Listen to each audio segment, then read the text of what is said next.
నన్ను ఆశీర్వదిస్తాడు.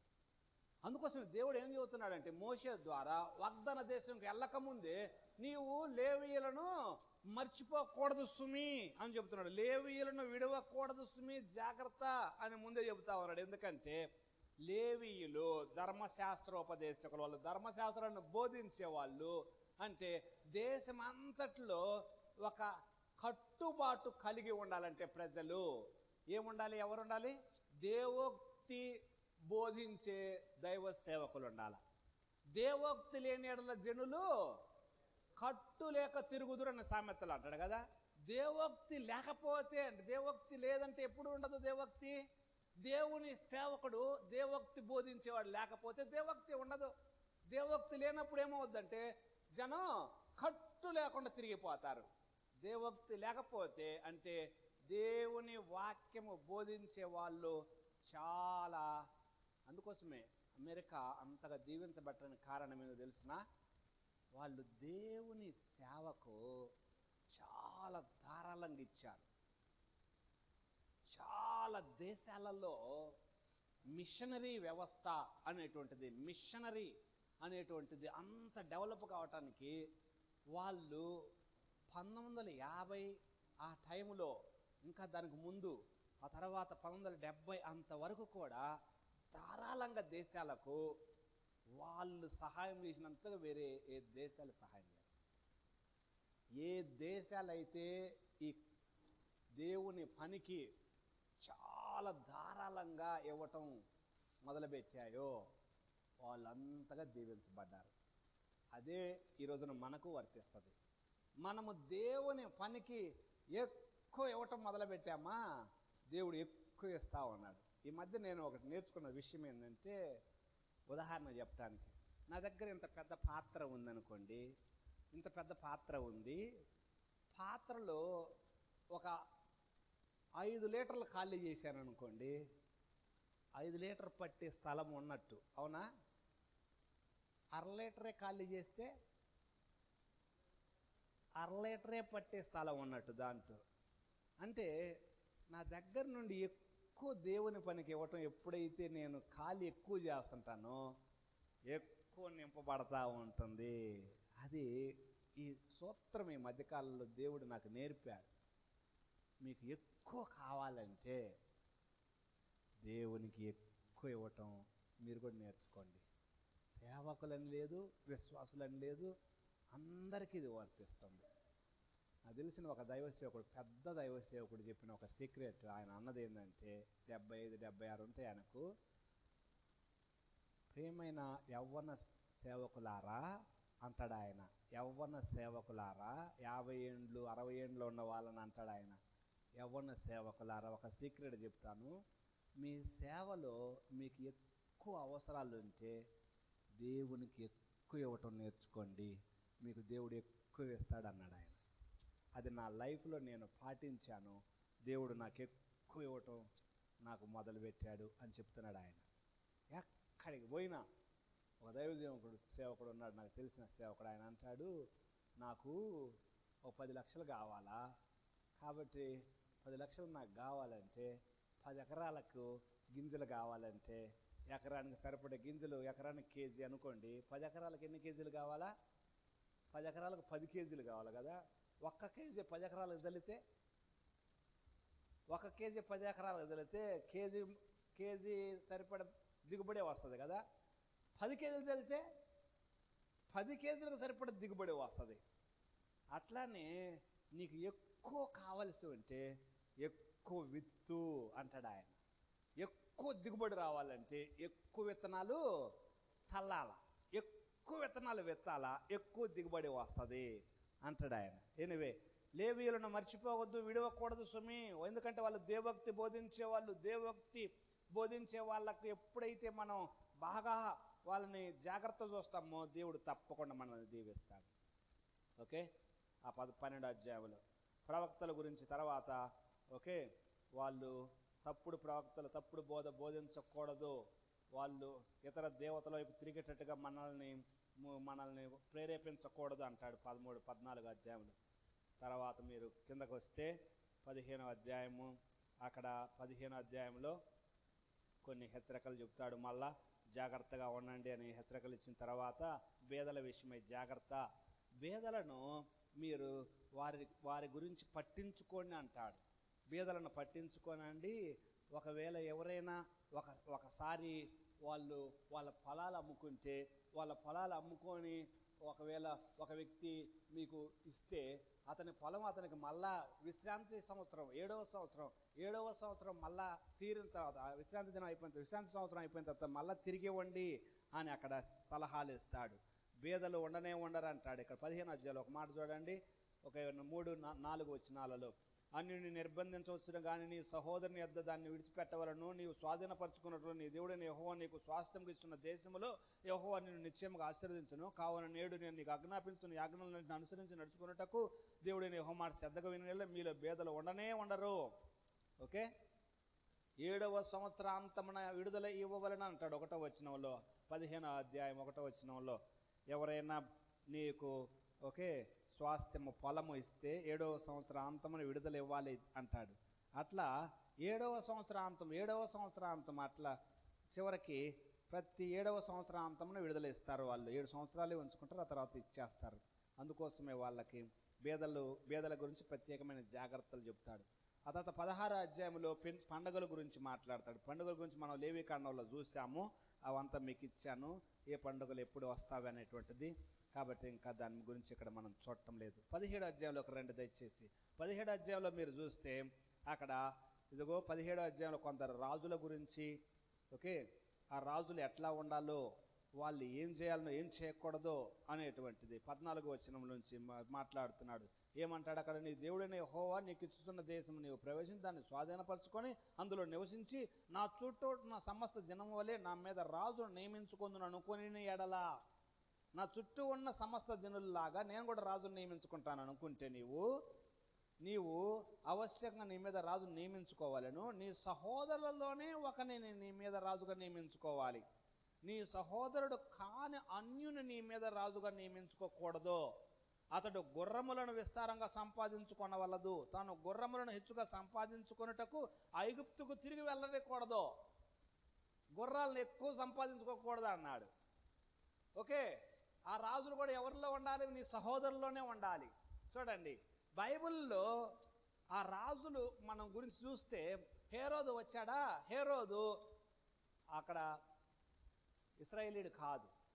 హేరోదు ఏశావు సంతతికి చెందినవాడు. ఏశావు సంతతి అంటే ఇదూమయుడు హేరోదు అని ఉంటుంది హేరోదు గురించి. ఇశ్రాయేలు 12 గోత్రాల్లో ఉన్నవాడు కాదు. మళ్ళా చివరికి ఏమవుతుందంటే యాంటిక్రైస్ట్ వస్తాడు. యాంటిక్రైస్ట్ను కూడా వాళ్ళు ఇశ్రాయేలుడు కాని వాణ్ణి వాళ్ళు యాక్సెప్ట్ చేస్తారు. ఇశ్రాయేలీయుడు కాని వాడిని వాళ్ళు యాక్సెప్ట్ చేసి, నీవు రాజుగా ఉండు, నీవు రాజుగా ఉండు, మెస్సయ్యాగా ఉండు అంటారా? చివరికి 3.5 ఏండ్లు అయిపోగానే అప్పుడు బయటపడుద్ది వాడిని బండారం. అప్పుడు ఈడు మన రాజు కాదు, మెస్సయ్య కాదు అని వారికి అర్థమవుద్ది. ఐగుప్తుకు వెళ్ళకూడదు, ఐగుప్తులో గుర్రాలను సంపాదించుకుంటూ వెళ్ళకూడదు అంటాడు. ఈ విషయంలో సొలొమోన్ చాలా పొరపాటు చేశాడు. ఐగుప్తు గుర్రాలను తెచ్చుకున్నాడు ఎక్కువ. ఐగుప్తు గుర్రాలకు ప్రసిద్ధి అండి. ఎందుకని? రథాలు బాగా ఉన్నాయి కదా. ఎప్పుడు వాళ్ళు ఐగుప్తులో ఉన్నప్పుడే ఫరో రథాలన్నీ మునిగిపోయినాయి కదా ఎర్ర సముద్రంలో. కాబట్టి ఐగుప్తు ఆ ప్రాంతం, ఆ ఏరియాల్లో మీరు ఒక బెన్హర్ అనే ఒక మూవీ ఉంది, చూసారా మీరు ఎవరైనా? బెన్హర్ అనే ఒక మూవీ, దాంట్లో యేసుప్రభు వారి కాలంలో జరిగిన ఒక స్టోరీని ఒక ఆధారం చేసుకొని ఆ రోజుల్లో ఎట్లా ఉండేది అనేటువంటి దాని మీద తీశారు ఆ మూవీ. దాంట్లో ఆ బెన్హర్ అనేటువంటి ఆయన బాగా ఈ రథాలను తోలటంలో బాగా దిట్టైనటువంటి వ్యక్తి. దాంట్లో చూపిస్తారు వాళ్ళు ఐగుప్తు, ఆ మిడిల్ ఈస్ట్ ఏరియా ఉంది చూడండి, మిడిల్ ఈస్ట్ ఏరియా అంటారు. అంటే ఇజ్రాయేలు, ఐగుప్తు, అరేబియా ఈ ప్రాంతాల్లో ఉన్న దేశాలలో ఉన్న గుర్రాలు బాగా బలంగా పరిగెత్తగలవు, బాగా స్పీడ్గా వెళ్ళగలవు అనేటువంటిది ఉంటుంది. కాబట్టి ఐగుప్తు రథాలు, ఐగుప్తు గుర్రాలు బాగా బలమైనవి. ఎవరైనా రాజు బాగా బలంగా ఉండాలనుకుంటే ఏం కావాలా? కొందరు దేంట్లో అసేపడతారు, కొందరు రథముల యందు, మరి కొందరు గుర్రములను బట్టి అతిశయపడుదురు. రథాలు గుర్రాలు దేనికి చూసినా బలం. వారికి ఉన్న బలాన్ని బట్టి అతిశయపడదు. మనమైతే మన దేవుడైనా యెహోవా నామమును బట్టి అతిశయపడదు అంటాడు కదా కీర్తనకారుడు. చూడండి, అక్కడ మీరు చూస్తే గుర్రాల కోసం వెళ్ళకూడదు అంటాడా? తిరిగి వెళ్ళకూడదు. మీరు ఆ త్రోవను వెళ్ళకూడదని చెప్పాడు. రెండవది, ఎక్కువ మంది స్త్రీలను వివాహం చేసుకోకూడదు అని ఉంది 17వ వచనంలో. వెండి బంగారం అతడు తన కొరకు బహుగా విస్తరింపజేసుకోకూడదు. ఈ 3 విషయాలలో సొలొమోను ఫెయిల్ అయ్యాడు. గుర్రాల కోసం ఐగుప్తు ఆమెను పెళ్లి చేసుకున్నాడు. ఐగుప్తు ఆమెనే పెళ్లి చేసుకున్నాడు ఆయన. ఓకే, మళ్ళా ఎక్కువ మంది స్త్రీలను పెళ్లి చేసుకున్నాడు. మళ్ళీ మూడవది, బాగా వెండి బంగారం విస్తారంగా. అసలు సొలొమోన్ టైంలో అంటే వెండి కడ్డీలు అంతా ఉండేది. ఎక్కడ పడితే పెద్ద పెద్ద మనకి కనుక ఇక్కడ ఈ కలప వేస్తుంటారు చూడండి, పెద్ద పెద్ద మానులు ముద్దులు, అట్లా వెండి కడ్డీలుగా ఉండేదట. వెండి విపరీతంగా ఉండేది.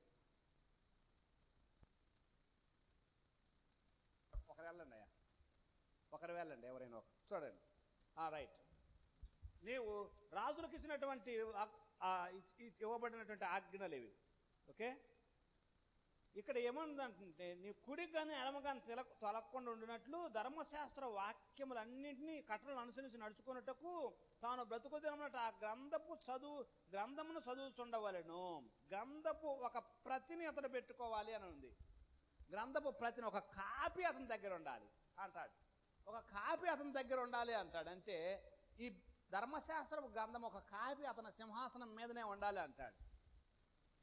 రీసెంట్గా ట్రంప్ ఒక ఆయన్ని పిలిచి ప్రార్థన చేసుకున్నాడు. మీరు చూసారా ఒక వీడియోలో ఈ మధ్యకాలంలో చాలా మందికి ఒక థ్యాంక్స్ గివింగ్ మీటింగ్ ఒకటి పెట్టాడు ట్రంప్. మొన్న మధ్యనే థ్యాంక్స్ గివింగ్, కృతజ్ఞత తెలియజేసే ఒక మీటింగ్ లాగా. ఆ మీటింగ్లో ఎవరెవరు ఆయనకు ఎలక్షన్స్లో ఎంతమంది, ఎలక్షన్స్లో ప్లస్ పరిపాలనలో ఎంతమంది సహకరిస్తున్నారు వాళ్ళందరి పేర్లు పెట్టి వాళ్ళందరిని మెచ్చుకోవటం అనమాట. అదొక థ్యాంక్స్ గివింగ్ లాగా, థ్యాంక్స్ అని చెప్పటంలో అట్లా చేస్తా ఉన్నాడు. ఆ మధ్యలో ఒక పాస్టర్ని పిలిచి ప్లీజ్ ప్రే ఫర్ మీ, నా కోసం ప్రార్థన చేయని తల ఉంచుకుని ఇట్లా నిలబడ్డాడు ట్రంప్. అమెరికన్స్ వాళ్ళు ఆ బైబిల్ని ఆ ప్రమాణ స్వీకారం చేసేటప్పుడు చూడండి, ఆ బైబిల్ మీద అట్లా చేయబెట్టి వాళ్ళు ప్రమాణ స్వీకారం చేస్తారు. ఆ బైబిలే వాళ్ళకి ఒక రకంగా చెప్పాలంటే అదొక అధికారపూర్వకమైన గ్రంథంలాగా వాళ్ళు భావిస్తారు. బైబిల్ అధికారపూర్వకమైన గ్రంథము.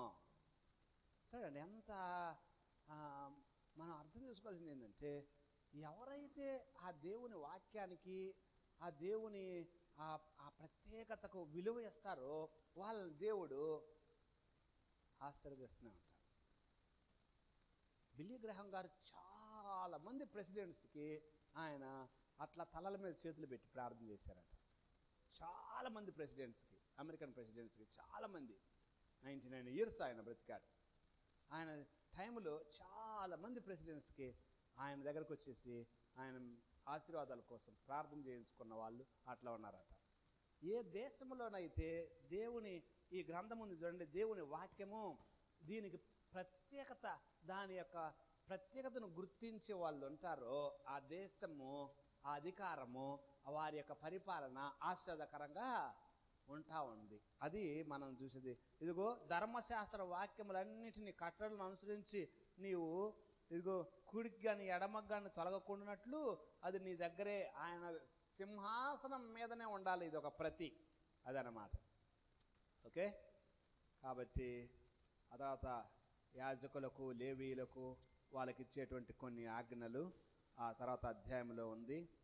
ఓకే, నిజమైన ప్రవక్త అనేటువంటి ఆయన గురించి కొన్ని మాటలు 18వ అధ్యాయంలోనే 16వ వచనంలో ఉన్నవి.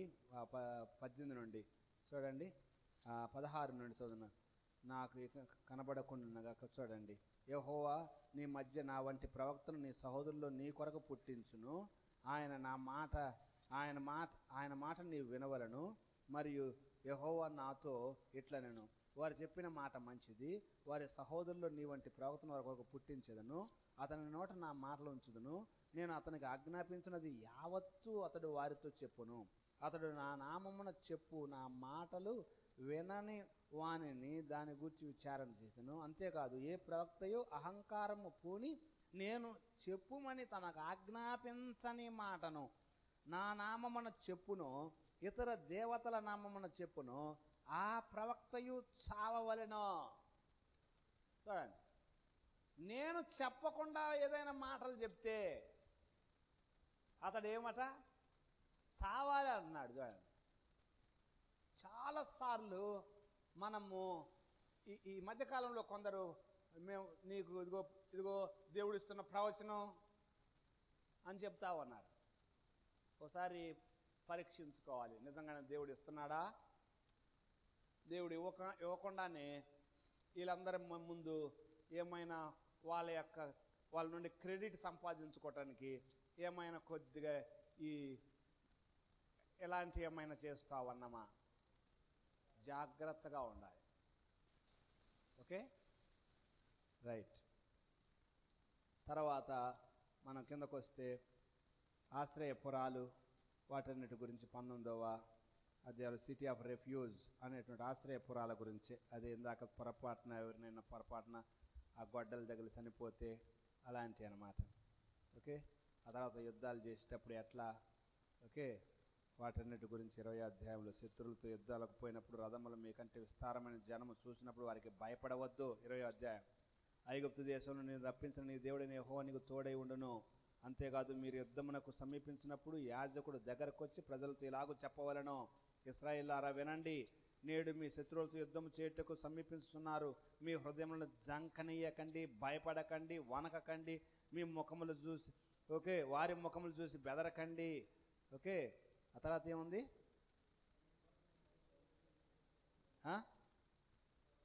మీ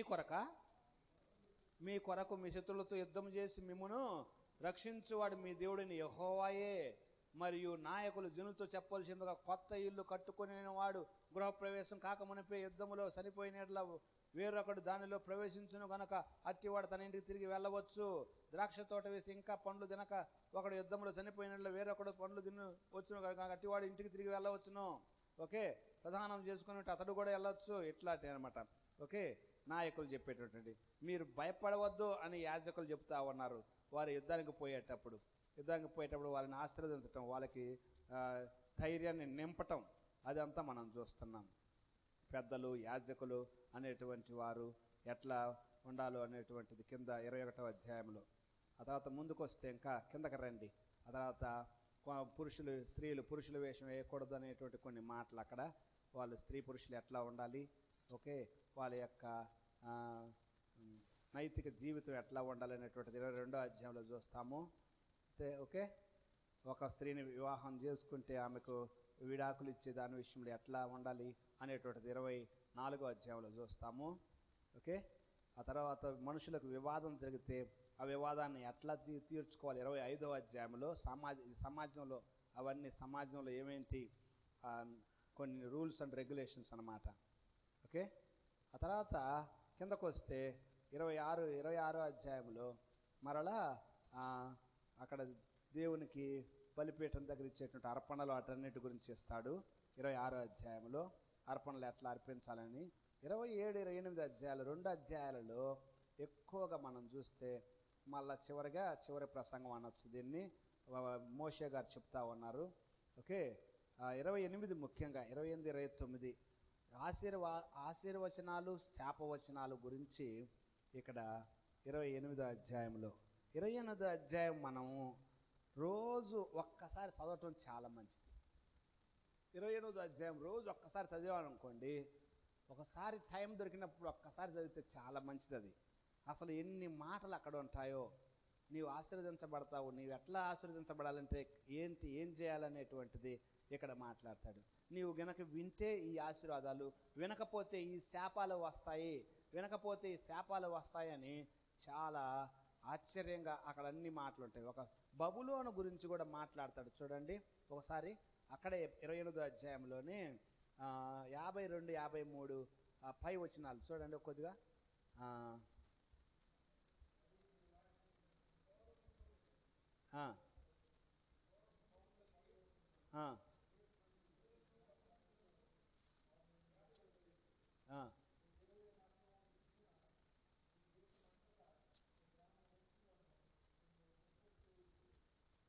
అప్పుడు ముట్టడిలోను నీ శత్రువులు నిన్ను పెట్టి ఇబ్బందిలోను నీ గర్భఫలము నీ దేవుడిని యెహోవా నీకు ఇచ్చిన కుమారుల యొక్క కుమార్తెల యొక్క మాంసం తిందువు. మీరు మృదువైన స్వభావం, అతి కుమారుల స్వభావం. ఓకే, కిందకి ఒక్క నిమిషం అండి. 48వ వచనంలో పైనుంచి కొద్దిగా చూడండి. అక్కడ 46 నుండి, మరియు చిరకాలం వరకు నీ మీద నీ సంతానం మీద సూచన విస్మయ కారణంగా ఉండి నీకు సర్వ సమృద్ధి కలిగి ఉండి నీవు సంతోషంతో హృదయానంతో నీ దేవుడిని యెహోవా నీకు దాసుడు కాలేదు కనుక ఆకలి దప్పులతో వస్త్రంతో అన్ని లోపములు నీ మీదకు రప్పించి శత్రువులకు దాసుడవదు. వారు నిన్ను నశింపజేయకు, నీ మెడ మీద ఇనపకాడి ఉంచుదురు. యెహోవా 49వ వచనం నుండి, దూరమై ఉన్న భూదిగంతము నుండి ఒక జనమును, అనగా నీకు రాణి భాష కలిగిన జనమును, క్రూర ముఖము కలిగి వృద్ధులను యవ్వనులను కటాక్షింపని జనమును గద్ద ఎగిరి వచ్చినట్లు నీ మీదకి రప్పించును. నిన్ను నశింపజేయ వరకు నీ పశువులను నీ పొలములను ఫలములను వారు తినివేతురు. నిన్ను నశింపజేయకు ధాన్యమునే కానీ ద్రాక్షరసము కానీ తైలమునే కానీ పశువుల మందలే కానీ గొర్రె మేకలనే కానీ నీకు నిలువనియ్యరు. అది దూరం నుండి ఒక దేశాన్ని తీసుకొస్తాడు అంటున్నాడు మోషే గారు. ముందే బబులోను దేశం నుండి రాబోతున్న శిక్షణ గురించి ఇక్కడ మాట్లాడతాడు. అయ్యా 60 ఓసారి చూడండి.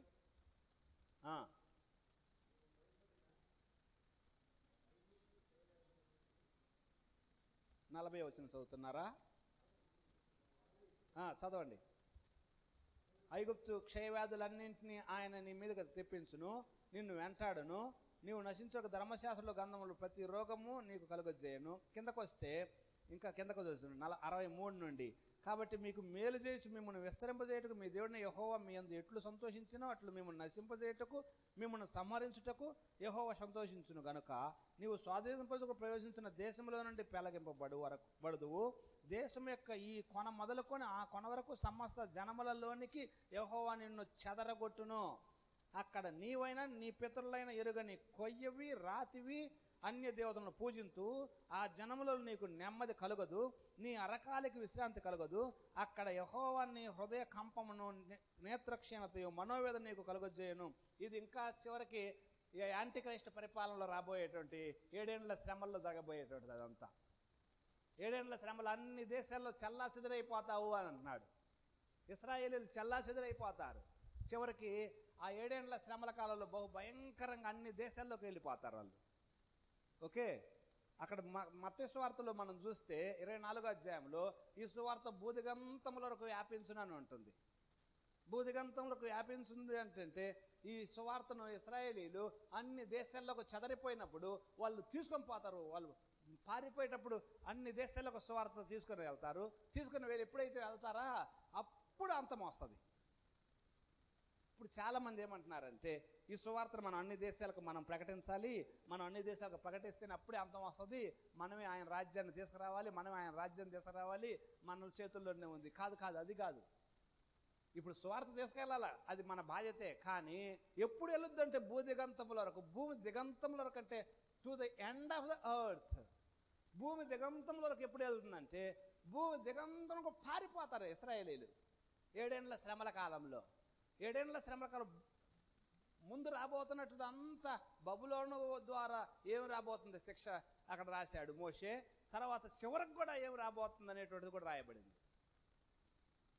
అక్కడక్కడ మీరు చూస్తే మీరు లోబడిన వాళ్ళ జనాంగం నాకు తెలుసు మీ గురించి అని కూడా మాట్లాడతాడు మోషే. Okay, right. కాబట్టి చివరికి ఆ చివరి రోజుల్లో సువార్త అనేటువంటిది భూదిగంతములకు వెళ్తుంది. ఓకే, కాబట్టి జాగ్రత్తగా ఉండండి.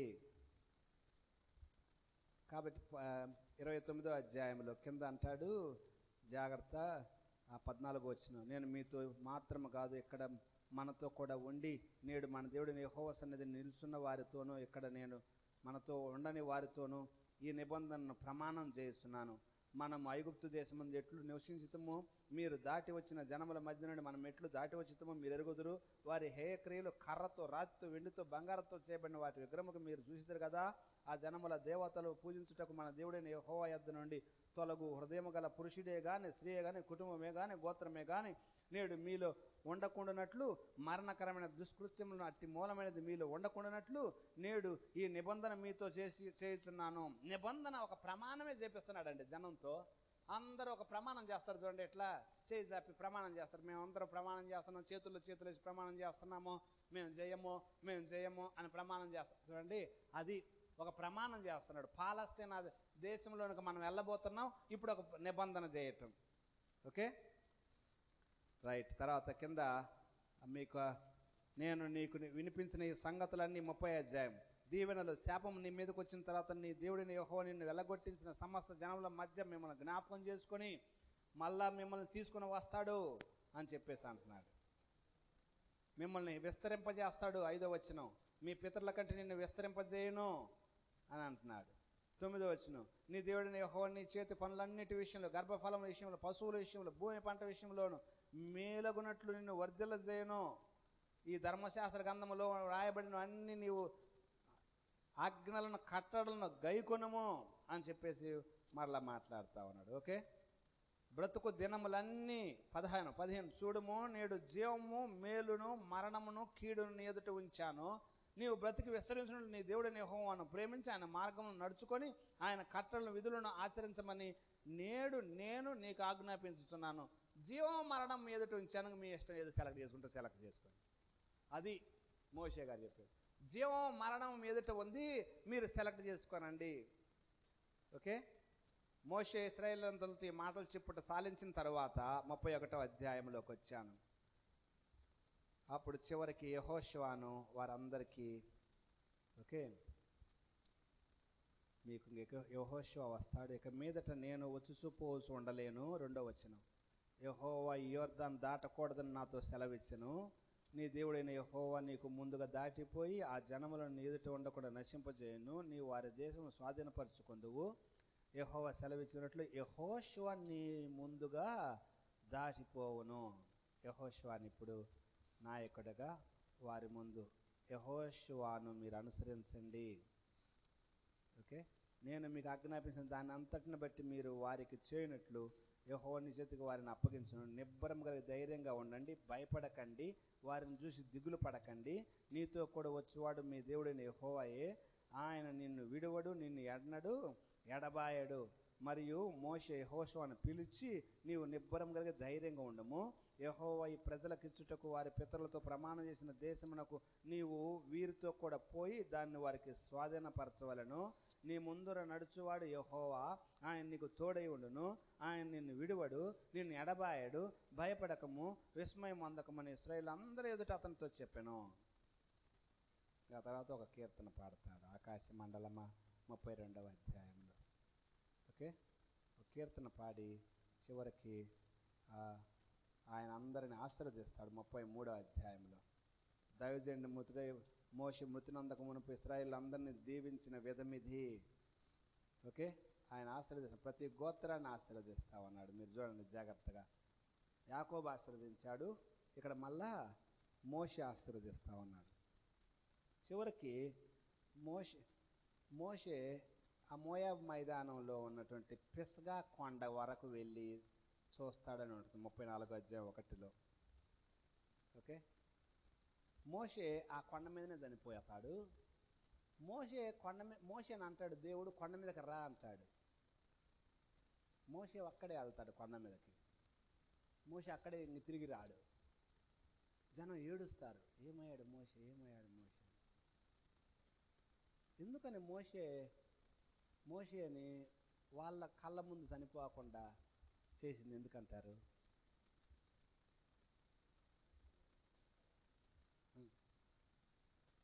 ఖచ్చితంగా వాళ్ళు మోషే అంత నాయకులు లేడు, మోషే ఫోటోలు కూడా పెడతారు ఏదో ఒక చెక్కి.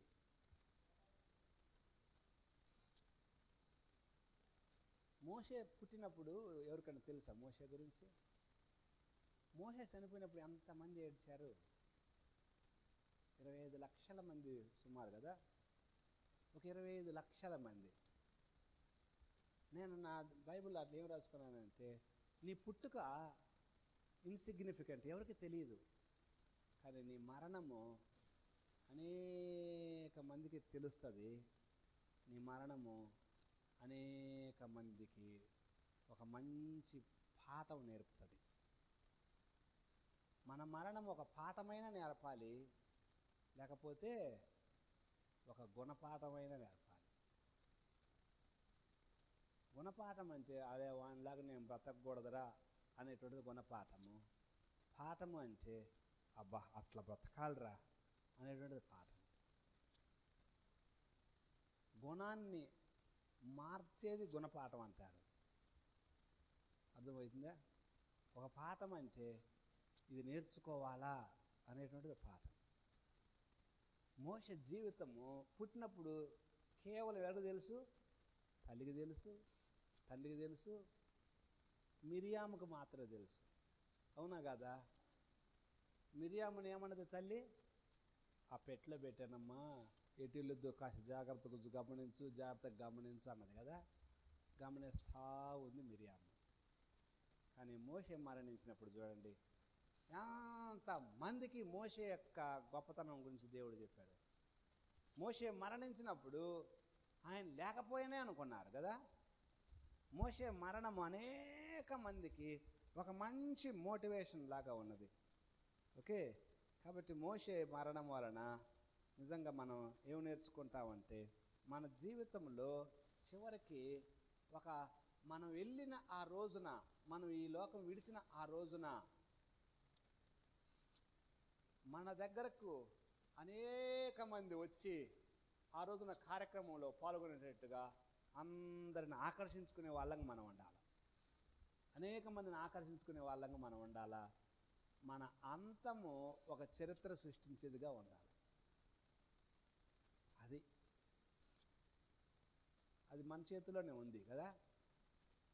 మన మొదలు మన చేతిలో లేదు, కానీ మన అంతం మాత్రం మన చేతిలోనే ఉంది. మనం పుట్టుక అనేటువంటిది మన చేతిలో లేదు, అయిపోయింది అది. కానీ మన అంతం మాత్రం మన చేతిలోనే ఉంది. దాన్ని ఎట్లా మలుచుకోవాలని అట్లా మనం మలుచుకోవటానికి దేవుడు అవకాశం ఇస్తున్నాడు. దేవుడు ఈ యొక్క ద్వితీయోపదేశ కాండంతో, మోషే నిర్గమాకాండంతో స్టార్ట్ అయిన మోషే నిర్గమాకాండం, లేవీకాండం, సంఖ్యాకాండం, ద్వితీయోపదేశ కాండము 120 ఏండ్లు. నిర్గమాకాండం నుండి ద్వితీయోపదేశ కాండం వరకు ఎన్ని సంవత్సరాలు? 120 ఏండ్లు. నిర్గమకాండం మొదటి అధ్యాయంలోనే పుట్టాడు కదా మోషే. అక్కడే చూస్తున్నాం, 1-2 అధ్యాయాల్లోనే. అక్కడతో స్టార్ట్ అయింది 120 ఏండ్ల చరిత్ర. ఈ 4 అధ్యాయాలలో మనం చూస్తూ ఉన్నాము. మోషే మరణంతో ఇప్పుడు ఒక పురికొల్పుతో, ఒక మోటివేషన్తో వాళ్ళు రెడీగా ఉన్నారు వాగ్దాన దేశాన్ని స్వతంత్రించుకోవటానికి. వాగ్దాన దేశానికి ఇప్పుడు వెళ్ళాలి. ఎవరి నాయకత్వంలో? యెహోషువ నాయకత్వంలో. నేను అంటాను, ఇన్ని యుద్ధాలు ఎందుకు అంటారు? ఇన్ని యుద్ధాలు ఎందుకు అవసరమా? ఈ ఎడారిలోనే హాయిగా అన్నం కూడా బాగానే ఆకాశం నుండి వస్తుంది కదా. ఆకాశం నుండి రోజు కురుస్తుంది. చక్కగా రొట్టెలో ఏ పడితే చేసుకుంటున్నారు, తింటున్నారు. ఎందుకు పోయి అక్కడికి పోయి యుద్ధాలు చేయాలి? యుద్ధాలు చేయటం అంటే ఏంటి అర్థం? అదొక టాస్క్ ఇచ్చాడు దేవుడు కదా. ఒక టాస్క్ ఇచ్చాడు. నీకు ఒక టాస్క్ ఇచ్చాడు. ఓకే, ఏంటి టాస్క్ అంటే ఏమంటారు తెలుగులో?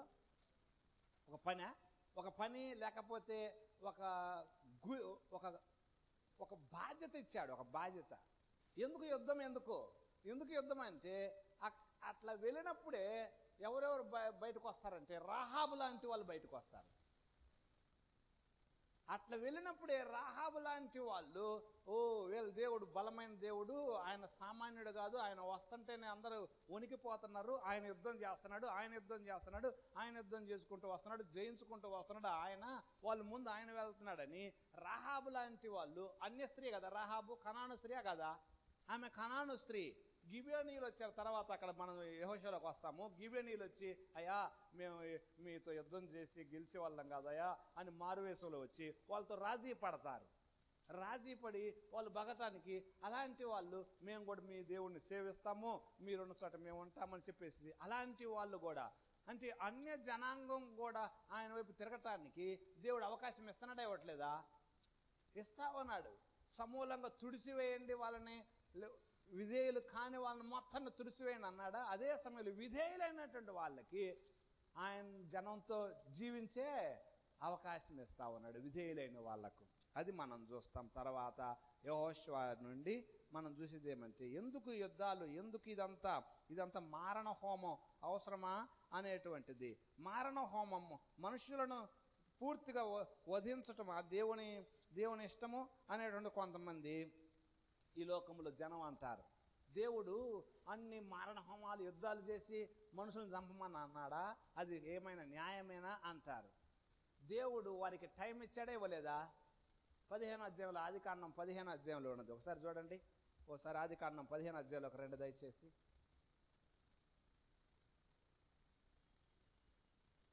ఆదికాండము 15వ అధ్యాయం.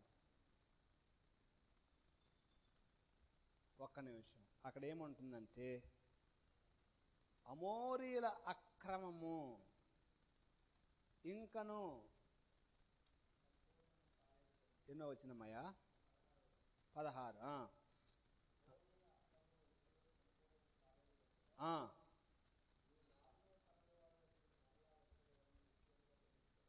అబ్రహాంతో అది అమోరీల అక్రమము సంపూర్ణం కాలేదు గనుక అంటే అర్థమైందంటే, పండుగ చెట్లు పండింది అనుకోండి, కాయ పండింది అనుకోండి, ఆటోమేటిక్గా అదే రాలిపోద్ది. అది అక్కడ పాయింట్. అంటే పండితే పాపం పండితే ఏమవుద్ది? పాపం పండిందంటే ఆటోమేటిక్గా దానికి శిక్ష వస్తుంది. అమోరీల అక్రమం ఇంకా సంపూర్ణం కాలేదు అంటే అమోరీలు పాపం చేస్తున్నారు. అబ్రహాము టైం నుండి అమోరీల పాపం చేస్తూనే ఉన్నారు. పాపం. ముఖ్యమైన పాపం ఏంటంటే అమోరీలు చేసింది, వాళ్ళు సెక్షువల్ అబ్యూజ్ అంటారు దాన్ని. పాపం చాలా భయంకరమైన పాపాలు, నీతి ఉండదు. ఆ విగ్రహముల ముందు భయంకరమైన పాపములు, వాటి పేరు చెప్పుకొని అనీతి కార్యాలు చేస్తూ ఉంటారు. దేవుడు దాన్ని మాత్రం తట్టుకోలేడు. అందుకోసం యెహోషువతో ఏమంటాడంటే, ఏమంటాడు దేవుడు? మొత్తం సమూలంగా నాశనం చేసుకుంటారా, సమూలంగా అందరినీ ఎక్కడికక్కడ సమూలంగా నాశనం చేసుకుంటారా అని అంటాడు. యెహోషువకి ఇవ్వబడినటువంటి ఇప్పుడు ఒక టాస్క్ ఏంటంటే, ఆయన ఈ క్రొత్త నాయకత్వాన్ని తీసుకొని ఆయన బయలుదేరాలి. ఇప్పటి నుండి యెహోషువ నుండి మనం చూస్తే ఎస్తేరు వరకు 12 పుస్తకాలు హిస్టారికల్ బుక్స్ అంటారు. రెండవ భాగం గుర్తుందా మీకు? మొదటి 5 పుస్తకాలు ధర్మశాస్త్రం అన్నారా? రెండవ భాగం చరిత్ర అన్నాము. యెహోషువ, న్యాయాధిపతులు, రూతు, 1వ సమూయేలు, 2వ సమూయేలు, 1వ రాజులు, 2వ రాజులు, 1వ దినవృత్తాంతం, 2వ దినవృత్తాంతం, ఎజ్రా, నెహెమ్యా, ఎస్తేరు. 12 పుస్తకాలు, మొత్తం 12 పుస్తకాలు. ఇదంతా చరిత్ర. ఇదంతా అక్కడ జరిగేటువంటి స్టోరీ అంతా, రాజులు యుద్ధాలు, ఏ సంవత్సరంలో అదంతా దాని గురించి ఇస్తాడు. ఓకే, ఈ చరిత్ర కూడా 2 భాగాలుగా ఉన్నది. పేజీ నెంబర్ చూడండి, 69వ పేజీలో, టెక్స్ట్ బుక్లు 69వ పేజీలో. యేసు ఉపోద్ఘాతం 1400 యెహోషువ నాయకత్వంలో కనాను దేశంలో జయించుట దగ్గర నుండి సుమారు 430 సంవత్సరంలో బబులోను చెర నుండి తిరిగి రావటం, పాత నిబంధన ముగింపు వరకు ఇశ్రాయేలు యొక్క చరిత్ర యొక్క జాడను దైవశాస్త్ర దృక్పథంలో చరిత్ర పుస్తకాలు అందిస్తాయి. ఆ విధంగా సుమారు 1000 సంవత్సరాల ఇశ్రాయేల్ చరిత్ర ఇమిడి ఉంది ఈ 12 పుస్తకాల్లో. 1400 నుండి 430 అంటే 1000 సంవత్సరాల చరిత్ర. ఓకే, ఇవి 2 భాగాలుగా ఉన్నాయి. ఒకటి చెరకు పూర్వము, ఆ తర్వాత చెర అనంతరము. చెర అంటే బబులోను చెర అండి. బబులోనులోనికి మొత్తం బందీలుగా వెళ్తారు. ఓకే, దేశమును వశపరుచుకొనుట మరియు న్యాయాధిపతుల కాలము 3 పుస్తకాలు ఉన్నాయి. దేశాన్ని స్వాధీనం చేసుకోవటం, యెహోషువ టైంలో దేశాన్ని స్వాధీనం చేసుకున్నారు, కనాను దేశాన్ని. ఓకే, 1400 నుండి 1051 వరకు ఈ చరిత్ర. ఒక దరిదాపుగా ఒక 400 సంవత్సరం, 350 వేసుకోనండి, 350 సంవత్సరాలు. ఓకే, యెహోషువ, న్యాయాధిపతులు, రూతు, ఆ 3 దేశాన్ని వశపరుచుకోవటం. ఆ తర్వాత రాజుల కాలం 2వ భాగం, 6 పుస్తకాలు ఉన్నవి. దాంట్లో 1వ సమూయేలు, 2వ సమూయేలు, 1 రాజులు, 2వ రాజులు, 1-2 దినవృత్తాంతాలు. ఇవన్నీ రాజుల గురించి చెప్తారు ఈ పుస్తకాల్లో. ఈ పుస్తకాల్లో అంతా రాజులు. 1వ సమూయేలులో 1వ రాజు వచ్చాడా? సౌలు 1వ సమూయేలులోనే వస్తాడు రాజు, మొదటి రాజు. 2వ సమూయేలులో 2వ రాజు. ఓకే, 1వ రాజుల్లోకి వస్తే దావీదు తర్వాత సొలొమోను తర్వాత వచ్చిన రాజులు, వరసన రాజులు. 1-2 దినవృత్తాంతాల్లో కూడా అదే స్టోరీ రిపీట్ అవుతుంది. ఆ తర్వాత తర్వాత చూస్తే ఓకే, ఎజ్రా, నెహెమ్యా, ఎస్తేరులు 538 నుండి 400 వరకు చరిత్ర. ఓకే, కాబట్టి ఈ చరిత్ర పుస్తకాల తర్వాత 5 పద్య గ్రంథాలు ఉన్నవి. యోబు గ్రంథము నుండి, ఎస్తేరు తర్వాత యోబు ఉంది కదా, యోబు, కీర్తన, సామెత, ప్రసంగి, పరమగీతము. ఈ 5 దావీదు సొలొమోన్ల కాలంలో ఆ కాలానికి చెందినవని పోయినసారి నేను పోయిన వారం ఆ రోజు చాలామంది మిస్ అయ్యారు. అయినా కానీ మిస్ అయిన వాళ్ళు అంతకుముందు విన్నారులే. అది అంటే దావీదు కాలంలో రాసిన పుస్తకాలే కీర్తన, దావీదు సొలొమోన్ కాలంలో కీర్తనలు, సామెతలు, ప్రసంగి, పరమగీతం. ఓకే, ఆ పుస్తకాలు. రైట్. విభజింపబడిన రాజ్యములో 931 నుండి 430 కాలంలో 17 ప్రవచన పుస్తకాలు సరిగ్గా పడతాయి. అంటే 931 నుండి 430 మధ్య కాలంలో ప్రవచన పుస్తకాలు ఉన్నాయి చూడండి. యెషయా దగ్గర నుండి మలాకి వరకు ఆ పుస్తకాలు మొత్తం వచ్చేసేసి రాజుల గ్రంథం, మొత్తం రాజుల గ్రంథంలోనే ఫిక్స్ అయిపోతాయి. రాజులు నిజంగా 1-2 రాజులు, ఆ 1-2 రాజుల్లోనే సెట్ అయిపోతాయి 17 పుస్తకాలు. ప్రవక్తల 17 పుస్తకాలు. ఆ ప్రవక్తలు ఏ టైంలో ప్రవచించారంటే రాజుల కాలంలోనే ప్రవక్తలను లేపాడు దేవుడు. రాజుల కాలంలో ప్రవక్తలు ఎందుకు వచ్చారంటే ఆ రాజులు మంచి వాళ్ళు కాదనుకోండి, ఆ మంచి వాళ్ళు రాజులు సరిగా లేకపోతే అదే టైంలో ప్రజలు కూడా మంచిగా లేరనుకోండి, వాళ్ళని హెచ్చరించడానికి దేవుడు ప్రవక్తలు లేపాడు. మీరు దేవునికి దూరంగా ఉన్నారు, మీరు దేవునికి అవిధేయులుగా ఉన్నారు. కొంతమంది ప్రవక్తలు ఏమీ రాయల. ఉదాహరణకు ఏలియా, ఎలీషాలు, వాళ్ళు ఏమైనా రాశారా పుస్తకాలు? వాళ్ళు ప్రవక్తలు కానీ ఏమి రాయలా, వాళ్ళకి ఏమి పుస్తకాలు ఏమి రాయలా. కానీ వాళ్ళని దేవుడు వాడుకున్నాడు. రాజుల కాలంలో వచ్చాడు. అహాబు కాలంలో ఏలియా వచ్చాడు.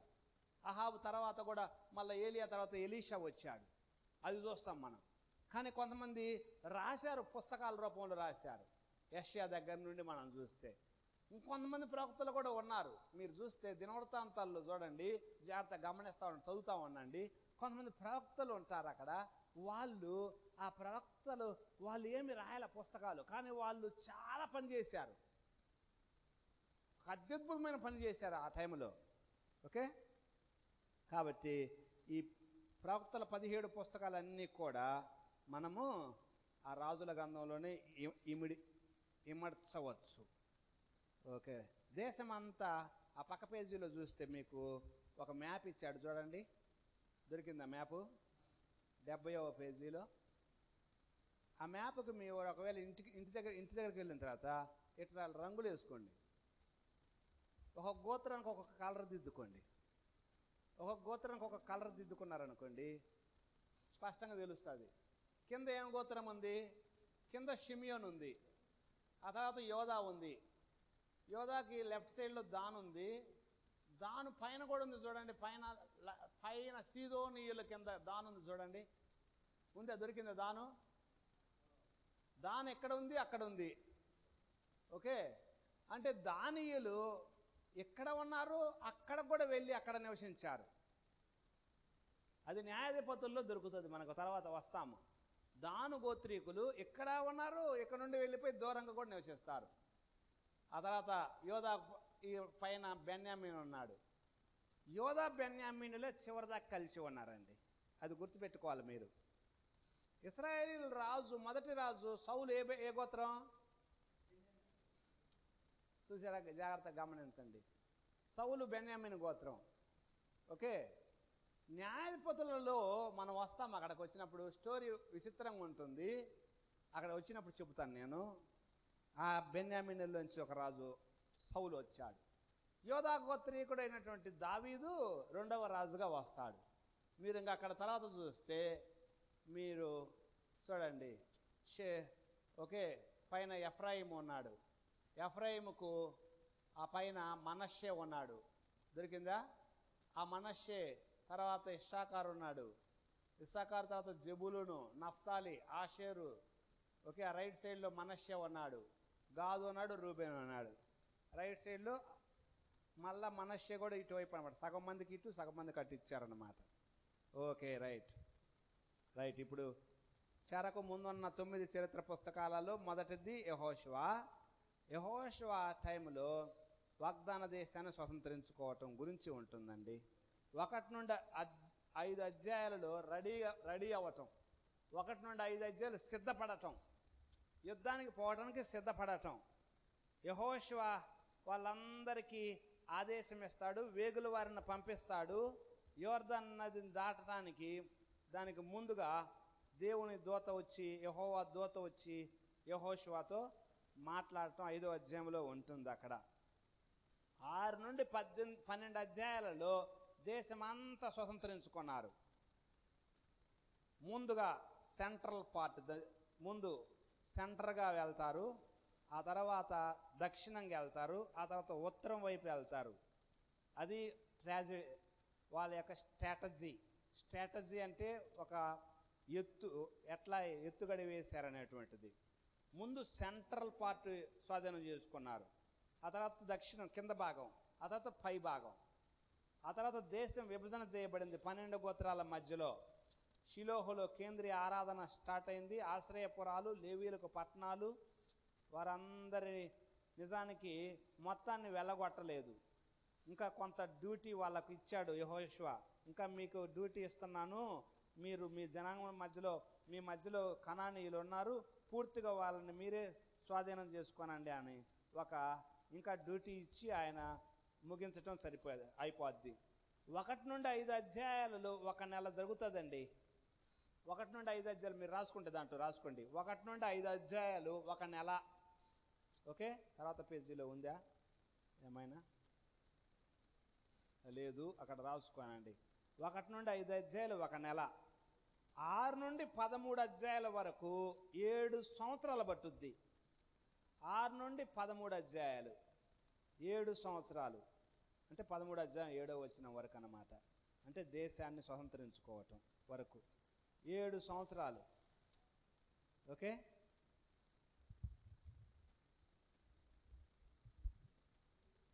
1 నుండి 5 అధ్యాయాలు 1 నెల. 6 నుండి 13 అధ్యాయం 7 వరకు 7 సంవత్సరములు. 13 అధ్యాయం 8 నుండి 24 అధ్యాయం వరకు 8 సంవత్సరములు. ఓకే, ఇది యెహోషువ కాలం. అంటే టోటల్గా ఒక 15 సంవత్సరాల చరిత్ర మనం యెహోషువ గ్రంథంలో మనం చూస్తున్నాం. ఒక 7 ఏండ్లలో మొత్తం స్వాధీనం చేసుకున్నారండి. 7 ఏండ్లు యుద్ధం చేయటం అంటే సామాన్యమైన పనా? 7 ఏండ్లు 33 మంది రాజులను ఓడిస్తారు. 7 ఏండ్లు ఎంతమందిని? మొత్తం 33 మంది రాజులు అక్కడ ఉంటుంది. ఒకసారి వస్తున్నాను యెహోషువ గ్రంథంలో, ఒకసారి చూద్దాము. ఎన్నో అధ్యాయం అంటే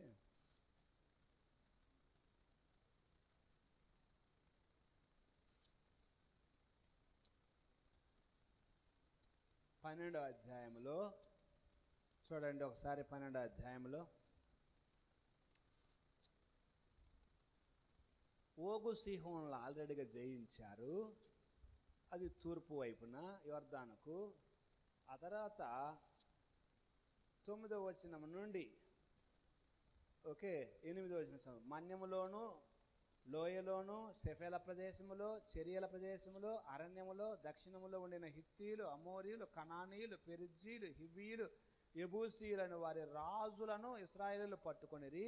వారు ఎవరనగా యెరికో రాజు, బేతేలు నొద్దన్న హాయి రాజు, యెరూషలేము రాజు, హెబ్రోన్ రాజు, యర్మూతు రాజు, లాకీషు రాజు, ఎగ్లోన్ రాజు, గెజెరు రాజు, దెబీరు రాజు, గెదరు రాజు, హోర్మా రాజు, అరాదు రాజు, లెబ్నా రాజు, అదుల్లాం రాజు, అందరు రాజులు అనమాట వాళ్ళంతా. చివరికి మొత్తం సంఖ్య అంతా 31. 31 ఇక్కడ ఇచ్చాడా? ఓగు సీహోను ఇద్దరు, 33 మంది రాజులు. 33 మంది రాజులను ఒక్క రాజు కూడా లేకుండా చేయించారు. చూడండి విచిత్రం. వీళ్ళకి రాజు ఉన్నాడా? వీళ్ళకి రాజు లేడు. వీళ్ళకి రాజు లేకుండానే okay, kingless people had victory over kings people. అసలు రాజే లేనటువంటి జనము పెద్ద పెద్ద రాజులు ఉన్నటువంటి రాజ్యాలను జయించుకుంటూ వెళ్ళారు. వీటన్నింటికీ ఒకటే యెహోషువ నాయకత్వము అంతగా వాళ్ళని నడిపించింది. ఒక నాయకుడు బలమైన నాయకుడు ఉన్నప్పుడు జనం కూడా బలంగా ఉంటారు. ఎప్పుడైతే నాయకుడు బలహీనంగా ఉంటాడో జనం కూడా చాలా బలహీనులైపోతారు. అది ఎప్పుడు గుర్తుపెట్టుకోవాలి. అదే చూస్తాం మనం న్యాయాధిపతుల్లో. న్యాయాధిపతుల్లో ఏం చూస్తామంటే బలహీనమైన నాయకులు చివరికి ఎంత దాకా వెళ్తుందంటే దేశంలో అపవిత్రమైనటువంటి కార్యకలాపాలన్నీ జరిగే అంత దయనీయమైన స్థితికి వెళ్తుంది. ఇక్కడ బలమైన నాయకుడు యెహోషువ వాళ్ళని నడిపిస్తూ ఉంటాడు. ఒకసారి చూడండి, ఆ డివిజన్ చూడండి, ఒకసారి పేజీ తిప్పండి, 72 పేజీ. దేశ ప్రవేశము, యెహోషువ సిద్ధపాటు వాగ్దాన దేశంలోనికి. అక్కడ మోషే టైంలో ఎర్ర సముద్రం ఎట్లా పాయలైందో యెహోషువ టైంలో ఏ నది పాయలవుతుంది? ఇక్కడ యోర్దాను నది పాయలవుతుంది. ఎందుకు యోర్దాను నది పాయలు కావాలి?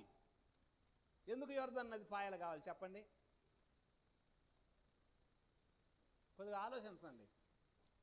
యోర్దాను నది ఎందుకు పాయలు కావాలి? వెళ్ళాలంటే పాయలు కావాలా?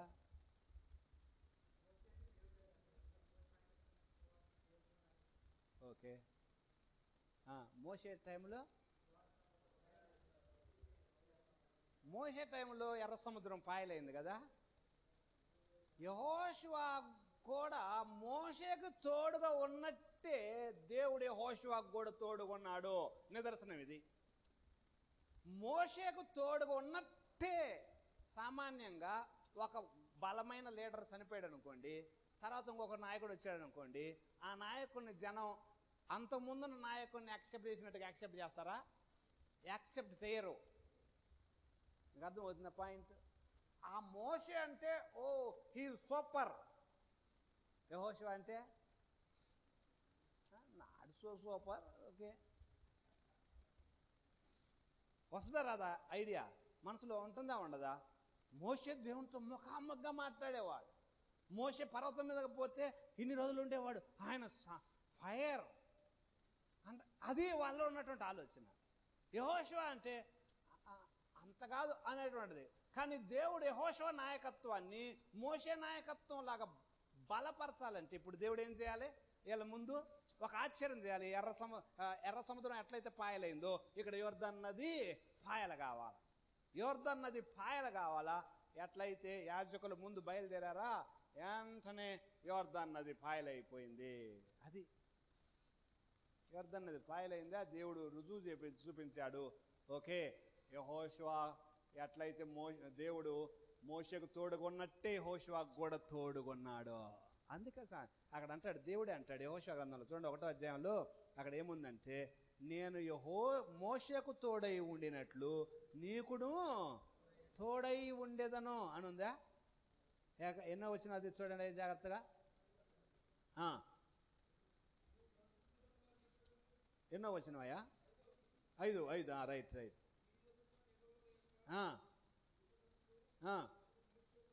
నేను మోషేకు తోడై ఉండినట్లు నీకును తోడై ఉండేదను. ఓకే, యెహోవా సేవకుడైన మోషే మృతి నొందిన తరువాత 1వ వచనం చదువుతున్నాను. యెహోవా నూను కుమారుడు మోషే పరిచారకుడైన యెహోషువకు ఇలాగూ సెలవిచ్చెను, నా సేవకుడైన మోషే మృతి నొందెను కాబట్టి నీవు లేచి నీవు ఈ జనులందరూ యోర్దాను నది దాటి ఇశ్రాయేలుకి ఇచ్చిన దేశంలోకి వెళ్ళండి. ఓకే, ఆయన చనిపోయిన తర్వాత దేవుడు ఇప్పుడు ఎవరి దగ్గరకు వస్తున్నాడు? అంతకుముందు మోషేతో మాట్లాడినట్టుగా దేవుడు ఎవరితో మాట్లాడుతున్నాడు? యెహోషువతో మాట్లాడుతున్నాడా లేదా? డైరెక్ట్గా మోషేతో మాట్లాడేవాడా కదా దేవుడు డైరెక్ట్గా? మోషేతో మాట్లాడేవాడు డైరెక్ట్గా, ఇక్కడ యెహోషువతో మాట్లాడతా ఉన్నాడు. యెహోషువ ఎప్పుడు చూడండి, మీరు చూస్తే యెహోషువ ఆ మోషేతోనే ఎక్కువ సమయం గడిపాడు. కొండ మీదకి పోయినప్పుడు యెహోషువ కూడా వెళ్ళలేదా కొండ మీద 40 రోజులు? మరి 40 రోజులు ఏం తిన్నాడు యెహోషువ? ఏమైనా కింద నుండి తీసుకుపోయాడు అంటారా? చూడండి, 40 రోజులు కొండ నుంచి ధర్మశాస్త్ర ఫలకాలు తీసుకుని వచ్చేటప్పుడు కిందంతా హరోను దూడని, ఇదంతా 32వ అధ్యాయంలో నిర్గమాకాండం, దూడని చేసుకుని వాళ్ళందరూ నాట్యం ఆడుతూ ఉంటామంటే, అయ్యా ఏదో సౌండ్ వినిపిస్తుందయా అని చెప్పేసి యెహోషువ అంటే, అది ఏదో పండుగ సౌండ్, అదొక ఏదో ఉత్సవం లాగా చేస్తున్నారా అని చెప్పేసి మోషే అంటాడు. అంటే యెహోషువ ఉన్నాడా లేదా మోషేతో? ఎప్పుడు ఒక నాయకుడు రెడీ అవుతున్నాడు మరొక నాయకుడు దగ్గర. ఒక నాయకుడు, ఆ నాయకుడి యొక్క అడుగు జాడల్లో ఆయన ఎట్లా ఉంటున్నాడు, దేవునితో ఎట్లా ఆయన యొక్క రిలేషన్ ఎట్లా ఉంది, ఇదంతా దగ్గరుండి చూస్తా ఉన్నాడు. ఎవరైతే దగ్గరుండి చూస్తుంటారో, నీ పరిచర్యని దగ్గరుండి చూస్తుంటారో వాళ్ళ మీద నీ దృష్టి పెట్టాలి. వాళ్ళని నీ తర్వాత సక్సెసర్గా నీవు నియమించాలి. When there is no successor, there is no success. మన తర్వాత వారసుడు లేకపోతే మన సేవ అంతా సేవలో విజయం ఉండదు. ఓకే, సేవలో విజయం ఉండాలంటే యేసుప్రభు వారు శిష్యులను దగ్గరగా ఎవరు గమనిస్తున్నారో, ఎవరు దగ్గరగా ఉంటున్నారో గమనిస్తున్నాడు ఆయన. పేతురు, యాకోబు, యోహానులు చాలా క్లోజ్గా ఉన్నారు. వాళ్ళకి చాలా ఇంపార్టెంట్ రెస్పాన్సిబిలిటీస్ ఇస్తున్నారు. ఏలియాకి దగ్గరగా ఉన్నాడు ఎలీషా, మోషేకి దగ్గరగా ఉన్నాడు యెహోషువ. కాలేబు కూడా ఉన్నాడా లేదా యెహోషువతో పాటు? కానీ ఎందుకో కాలేబు కొండ మీద మోషేతో లేడు. కాలేబు ఇంకా పెద్దవాడే మోషే కంటే వయసులో పెద్దవాడు కాలేబు. అయినా కానీ నాయకత్వం ఇచ్చే టైంలో, ఇంకా మీకు ఒక మాట చెప్పమంటారా, కాలేబు ఏ గోత్రం? మోషే యెహోషువ చూడండి, యోధా గోత్రం నాయకత్వం వహించాలి కదా. అసలైతే ఎవరికి ఇవ్వాలి అసలు నాయకత్వం అనేటువంటిది? ఎవరికి ఇవ్వాలా?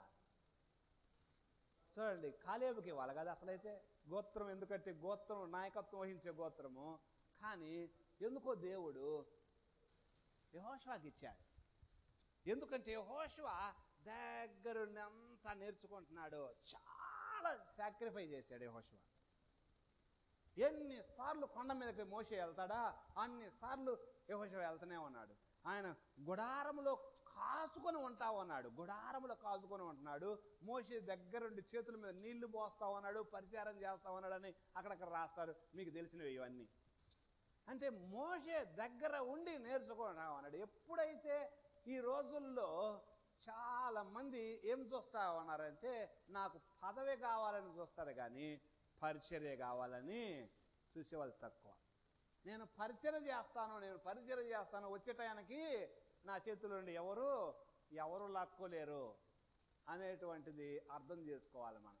అరే వాళ్ళు లాక్కునేటట్టున్నారా, ఇది కొట్టేసేటట్టున్నారా అని కనుక మనం చూస్తామా? ఇక్కడ ఒక మాట చెబుతున్నాను, దయచేసి ఏమనుకోగాకండి. అది మనం పొందుకున్నాక ఎవరు కొట్టేస్తారో అని దాన్ని కాపాడుకోవడానికి సరిపోద్ది. మీకు అర్థమైందా పాయింట్? అది మనం పొందుకున్న తర్వాత ఇది ఎవరు కొట్టేస్తారో అని దాన్ని కాపాడుకోవటానికే సరిపోద్ది. సౌలు పని అదే అయింది. పాపం 2 సంవత్సరాలు పరిపాలన చేశాను అని ఉంది. సౌలు గురించి రాశాడు అక్కడ గ్రంథకర్త. కానీ సౌలు పరిపాలన చేసింది 40 ఏండ్లు. 40 ఏండ్లు పరిపాలన చేస్తే 2 సంవత్సరాలు పరిపాలించాను అంటాడు ఏంది గ్రంథకర్త? మిగతా 38 ఏండ్లు పరిపాలన చేయాలి. కాపాడుకోవటమే సరిపోయింది. ఆ సింహాసనం కాపాడుకోవటమే సరిపోయింది.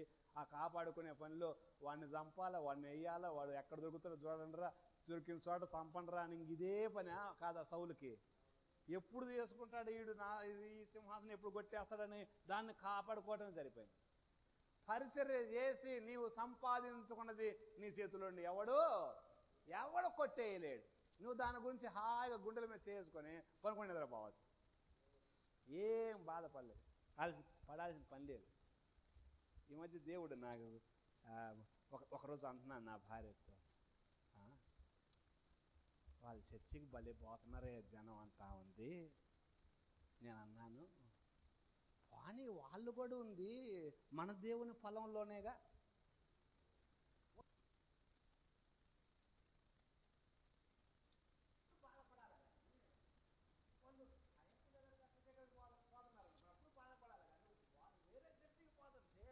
సంతోషించాలి మనం. ఎందుకు? అటువైపు నుంచి అక్కడికి వస్తారు, ఇక్కడికి వచ్చే వాళ్ళు ఇక్కడ కూడా అక్కడికే వస్తారు, అందరం పోయేది అక్కడికే. కాబట్టి ప్రభువా వాళ్ళని దీవించయా, వాళ్ళని దీవించయా, వాళ్ళని దీవించయా అంటా ఉంటుంటే దేవుడు మనల్ని కూడా దీవిస్తాడు. ఇక్కడ ఒక స్టోరీ చెబుతాను, ఓకే? జస్ట్ అది దీనికి రిలేటెడ్ స్టోరీ. ఒక హోటల్ ఒక ఆయన పెట్టాడట. ఆ హోటల్ ఎదురుగానే ఒక పెద్ద హోటల్ పెట్టాడట. ఈ హోటల్ ఎదురుగానే, హోటల్ కాదు, వ్యాపారం, ఒక కొట్టు. దీని కొట్టు ఎదురుగానే ఒక పెద్ద సూపర్ మార్కెట్ అంటారు కదా, సూపర్ మార్కెట్ పెట్టాడంట. ఈ సూపర్ మార్కెట్ వచ్చేసరికి ఈయన గుండెల్లో రాయబడ్డట్టు అయిపోయింది చిన్న కొట్టు ఆయనకి. ఒక ఋషి దగ్గరికి వెళ్ళి, అయ్యా సూపర్ మార్కెట్ వచ్చింది, నా వ్యాపారం అంతా పోయేటట్టుంది అయ్యా, నన్ను ఏం చేయమంటావయ్యా, ఏమన్నా సలహా చెప్పాయా అంటే ఆ ఋషి ఒక సలహా చెప్పాడట. ఇంకా సరే పోయిన కానీ సలహా ఆయన పాటిస్తా ఉన్నాడు. కొన్నాళ్లకు సూపర్ మార్కెట్కి ఈయన ఓనర్ అయ్యాడట. ఏమి జరిగింది? ఆ ఋషి ఇచ్చిన సలహా ఏందయ్యా అంటే, ఋషి అన్నాడట, రోజు దాని వైపు చేతులు ఎత్తి అది వర్ధిల్లాలా, అది వర్ధిల్లాలా, అది వర్ధిల్లాలని ప్రార్థన చేయన్నాడట. అది వర్ధిల్లాలయా, సూపర్ మార్కెట్ వర్ధిల్లాలని ప్రార్థన చెయ్యి, నీకు దీవెన వస్తుంది, నా మాట విని అన్నాడట. నేను రోజు పోవటం, ప్రభు అది వర్ధిల్లాలా, అది వర్ధిల్లాలా, అది వర్ధిల్లాలా అని ప్రార్థన చేయటం మొదలు పెట్టాడంట.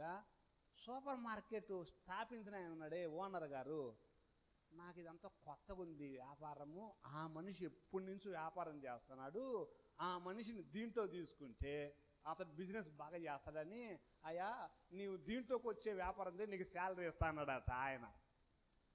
ఆయన దీంట్లో పెట్టేసి శాలరీ ఇచ్చి ఆయనకు కొంతకాలం అయిన తర్వాత, ఇంకా నా వల్ల కాదులే, నువ్వే చూసుకో మొత్తం, నీకు హ్యాండ్ ఓవర్ చేస్తాను, హ్యాండ్ ఓవర్ చేసేదంట.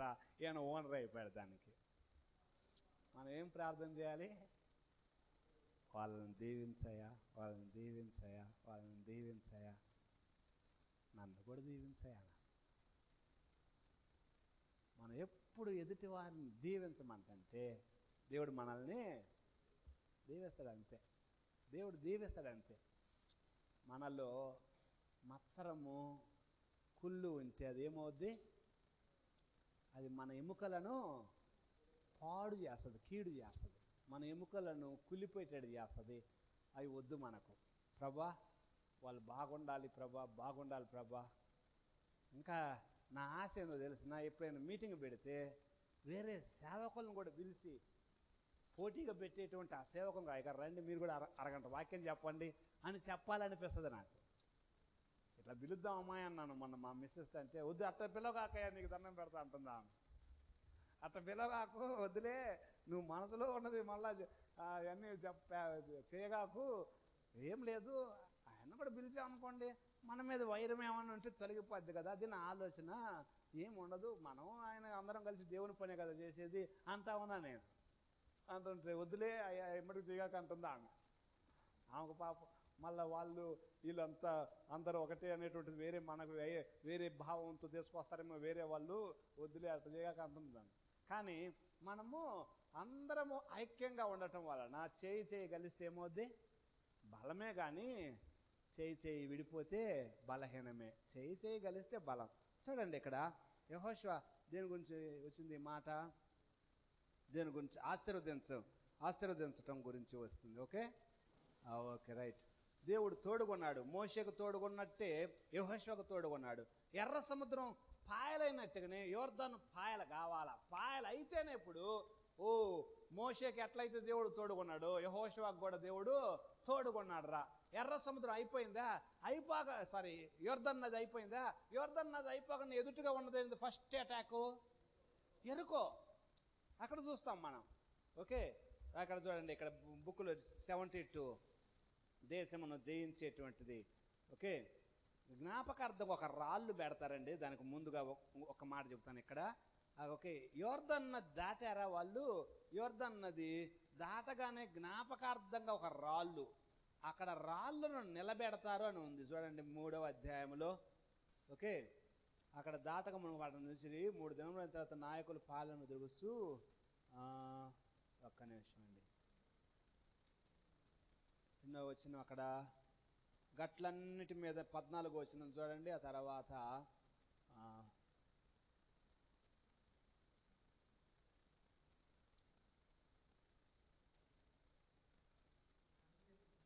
అయ్యా అక్కడ రాళ్ళు జనులందరూ దాన్ని తుదముట్టించిన తర్వాత 4వ అధ్యాయంలోకి వచ్చాను. 3వ వచనం చూడండి. యాజకుల కాళ్ళు నిలిచిన స్థలమున, అంటే అవతలకు వచ్చిన తర్వాత, యోర్దాను నడుము నుండి 12 రాళ్లను తీసి వాటిని యువతకు తెచ్చి, మీరు ఈ రాత్రి బస చేసే చోటుని వాటిని నిలవబెట్టండి అని వానికి ఆజ్ఞాపించము. రాళ్ళు ఎందుకు నిలబెట్టాలి అక్కడ? ఎందుకు రాళ్ళు చెప్పండి? దాని గురించి ఒక పాఠం మేము నేర్చుకున్నాము. స్టాండింగ్ స్టోన్స్ అంటారు, శిలా ఫలకాలు అంటారు చూడండి, స్టాండింగ్ స్టోన్స్. ఆ రాళ్ళను నిలవబెట్టండి అన్నాడు కదా, 12 రాళ్ళు తెచ్చి నిలబెట్టండి. రాళ్ళు చూసినప్పుడల్లా ఏం గుర్తొస్తుంది? యోర్దాన్లో ఆ రోజు దాటామురా, యోర్దాన్లో దాటిన టైంలో రాళ్ళు పెట్టామురా అని ఎవరు చెబుతారు? ఎవరికి చెబుతారు? తర్వాత తరాలు ఆ రాబోయే తరాలకు చెబుతారు. అంటే రాబోయే తరాలకి ఏవి బోధిస్తున్నాయి? రాబోయే తరాలకు ఏవి బోధిస్తున్నాయి? రాళ్ళు బోధిస్తున్నాయి, అవునా కదా? రాళ్ళే బోధిస్తున్నాయి రాబోయే తరాలకు. అంటే జీవము లేని రాళ్ళు ఏం బోధిస్తున్నాయి రాబోయే తరాలకు? ఒకప్పుడు ఈ రాళ్ళేంది అంటే, ఒకప్పుడు ఇక్కడ అదిగో వాళ్ళు ఊకినే దాటొచ్చారు, నదిలో దాటొచ్చారు యువతలకి, దేవుడు నీళ్లను మొత్తం ఫైలైటెడ్ చేశాడు, దాటింపు చేశాడు. కాబట్టి ఆ రాళ్ళు చూసిన ఆ రోజు నిలబెట్టిన రాళ్ళు. మనం వెళ్ళిపోబోయే లోపు మనం ఒక స్టాండింగ్ స్టోన్ కావాలా. అది మనం వెళ్ళినప్పుడు మన జీవితమే ఏం కావాలక? ఒక స్టాండింగ్ స్టోన్, నిలబెట్టిన రాళ్ళలాగా ఉన్నాం అనుకోండి. ఫలాని టైంలో, ఫలాని టైం నుండి ఫలాని టైం వరకు ఫలాని ఆయన ఉన్నాడు, ఆయన చరిత్ర ఇది, ఈ ప్రాంతంలో ఎక్కడ ఎట్లా ఉన్నాడు అని గనక మనం ఒక స్టాండింగ్ స్టోన్ అయ్యామా, అదే తర్వాత తరాలకు మంచి ఒక సందేశం ఇస్తుంది ఆ స్టాండింగ్ స్టోన్స్. అది ఓకే. ఆ తర్వాత మనం చూస్తే అవతలకు వెళ్తారా, వాళ్ళు దాటి వెళ్ళిన తర్వాత మనం చూసేది యెహోషువ నాయకత్వంలో యెరికోను స్వాధీనం చేసుకోవటం అండి. వెళ్ళగానే యెరికోలో వాళ్ళు యెరికోను స్వాధీనం చేసుకొని 6వ అధ్యాయంలో ఉంటుంది అది. యెరికో పరాక్రమం కలిగిన సూర్యుడు కలిగిన పట్టణం అది యెరికో ఎందుకు పావటంతోనే దేవుడు యెరికోని ఎదురుగు పెట్టాడు?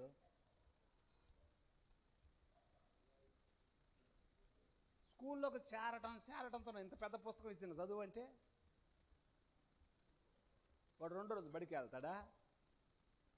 వామ్మో, ఆలు నేర్చుకోలేదు, గుణింతాలు నేర్చుకోలేదు, ఒత్తులు నేర్చుకోలేదు, ఇంత పుస్తకం ఇచ్చి చదవమంటున్నాడు, సంపుతున్నాడు ఆ మాస్టరు, నాకు రావటం లేదు, నాకు వద్దు అని ఎగ్గొడతాడు కదా. వెళ్ళగానే ఏమి నేర్పాలా? అరే ఊకి గీతలు గీర, పిచ్చి గీతలు గీరని పలకేయాలి. నీ ఇష్టం వచ్చినట్టు గీతలు గీయని వాడికి ఇస్తే ఈ పడితే గీస్తాడు వాడు. ముందు గీయటం నేర్చుకుంటాడు కదా.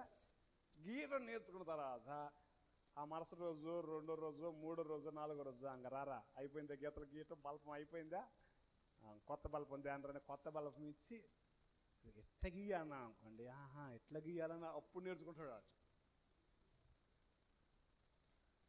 ఇప్పుడు పిచ్చి గీతలు కాదు, క్రమం ప్రకారం గీతలు గీయాలనుకుంటా అని ఇప్పుడు గీతలు క్రమం ప్రకారం గీయాలి కదా. పాఠంతో పెద్ద పుస్తకం ఇచ్చి చదువు. ఎందుకు పావటంతో పెద్ద పుస్తకం లాంటి ఎరుకొని ఇచ్చాడు దేవుడు? ఈ పట్టణం గనక మీ ముందు కూలిందా, ఇంకా మీకు ఎక్కలేని ధైర్యం వస్తుంది. పెద్ద రావటంతో ఒక పెద్దోడిని పడగొట్టారనుకోండి, పిల్ల బిచ్చగాడు వాడే అంతంగా, అవునా కాదా? రావటంతో ఒక పెద్దోడిని పడగొట్టేస్తే మిగతా వాళ్ళు మొత్తం ఇంకా బలాదూరేనా కాదా? దేవుడు అందుకోసమే రావటంతోనే ముందు మీరు ఎరుకొని కొట్టాల, కొడితే ఏనుగు కుంభస్థలాన్ని కొట్టాలి. ఇప్పుడు చూడండి, మీకు నేను ఎట్లా తోడుకుంటానో ముందు ఫస్ట్ అటాక్ అది. ఎందుకంటే వీళ్ళకి అర్థం కావాల్సింది ఏంటంటే, మన స్వశక్తితో కాదు మనం యుద్ధాలు చేసేది, దేవుని మాట జస్ట్ నమ్మటం వలన మనం జయం పొందుకుంటాం అనేది నేర్పాలనుకున్నాడా? మరి ఏం చేయమంటారా అంటే, తిరిగి రండి, తిరుగుతున్నారు, వస్తున్నారు, పాలెంలో హాయిగా నిద్రపోతున్నారు, తిరుగుతున్నారు, వస్తున్నారు, పాలెంలో నిద్రపోతున్నారు. మరి రాత్రి ఏమనుకున్నారు సంభాషణ? ఏందిరా తిరిగామరా, ఏమన్నా జరిగిందరా? ఏమి తగలేదురా, ఏదో మరి దేవుడు తిరగమన్నారా, తిరిగాంగా వచ్చాంగా, ఇంక ఇదే పని, 6 రోజులు ఇదే పని, తిరుగుతున్నారు వస్తున్నారు. 7వ రోజున యాజకులు బోర్రలు పట్టుకుండా ఆ బాయ్ మొత్తం కేకలు వేయాలా. మొన్న మధ్య ఒక దైవజనుడు అంటున్నాడు, ఈ రోజుల్లో ముందు కేకలు ఎక్కువైనాయి అట. ఏది ముందు విశ్వాసం కాకుండా ముందు కేకలు ఎక్కువైపోయినాయి. ఈ రోజుల్లో ఎక్కడ చూసినా కేకలు ఎక్కువైపోయినాయి.